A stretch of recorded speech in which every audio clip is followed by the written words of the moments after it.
ለአንድ ሰው የገንዘብ ብድር ዋስ መሆን ትልቅ ኃላፊነትና ጥንቃቄን ይጠይቃል። ብዙ ሰዎች ያለ ዕዳቸው ሲከፍሉ አይቻለሁ።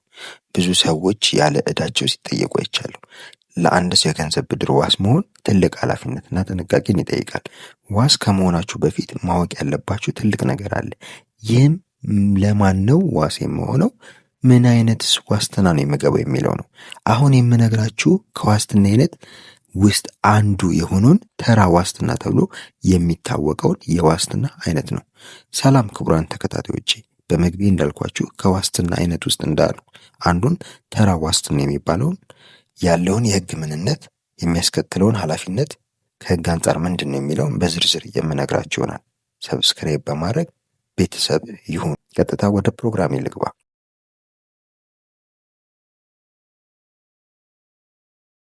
እንግዲህ በሀገራችን የሕግ ማዕቀፍ ውስጥ ሁለት አይነት ዋስትናዎች አሉ። አንዱ ተራ ዋስትና ሲባል፣ ሌላኛው ደግሞ የአንድነትና የነጠላ ዋስ ተብሎ ይታወቃል። አሁን በዚህ ፕሮግራሜ ተራ ዋስትናን ምንድን ነው የሚለውን የምነግራችሁ ሲሆን፣ በቀጣይ ፕሮግራሜ ደግሞ የአንድነትና የነጠላ ዋስ ምንድን ነው የሚለውን የምነግራችሁ ይሆናል። ተራ ዋስትና ምንድን ነው?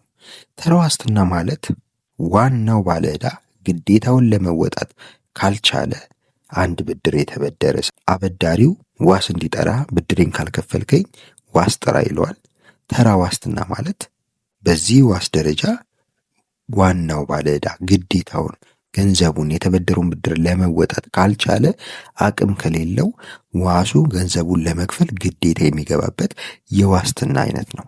ይህ የዋስትና አይነት እጅግ ካለው ከዛኛው ከአንድነትና ከነጠላ ዋስትና እጅግ መርጣችሁ ዋስ ልትሆኑ የሚገባው ሲሆን እጅግ ተመራጭ ሲሆን፣ ምክንያቱም በዚህ ዋስትና አይነት ዋስ የሆነ ሰው አበዳሪው የተበዳሪውን ገንዘብ ዋስ በሆንከው መጠን ክፈል ብሎ ዋሱን ከመጠየቁ በፊት ዋሱ መጀመሪያ ያበደርከውን ሰው ጠይቅ ብሎ በሕግ ፊት የመከራከር መብት ይሰጠዋል። ተራ ዋስትና የሆነ ሰው ማለት ነው።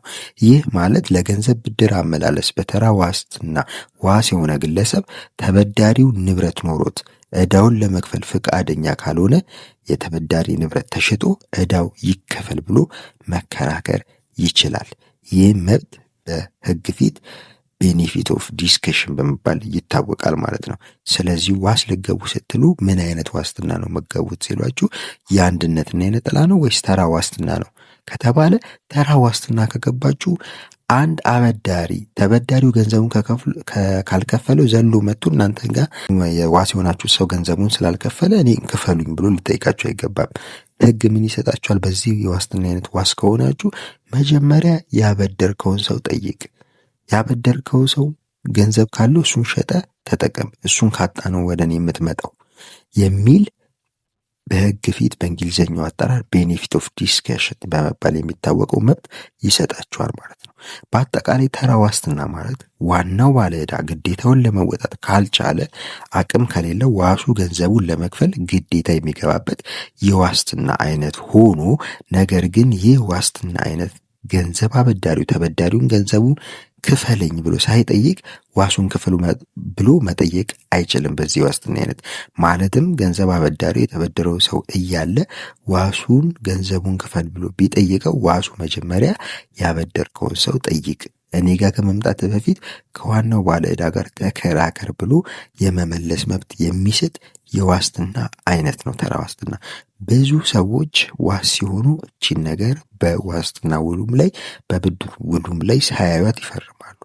በዛኛው የዋስትና አይነት ከገባችሁ ግን እጅግ በጣም ብዙ መዘዝ የሚያመጣ የዋስትና አይነት ነው።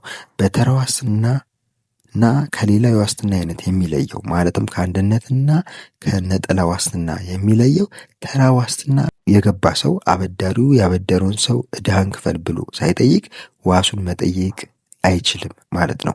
የአንድነትና የነጠላ ዋስትና ግን እጅግ አደገኛ ዋስትና ነው።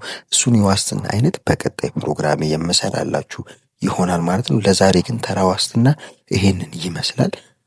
ሌላኛውን የዋስትና አይነት በቀጣይ ፕሮግራም ይሰራላችኋለሁ። ለዚህ ቻናል አዲስ የሆናችሁ ላይክ፣ ሼር፣ ሰብስክራይብ በማድረግ ጠብቁኝ። በቀጣይ ሌላ ቪዲዮ እስከምንገናኝ መልካም ጊዜ፣ ቸር እንሰንብት።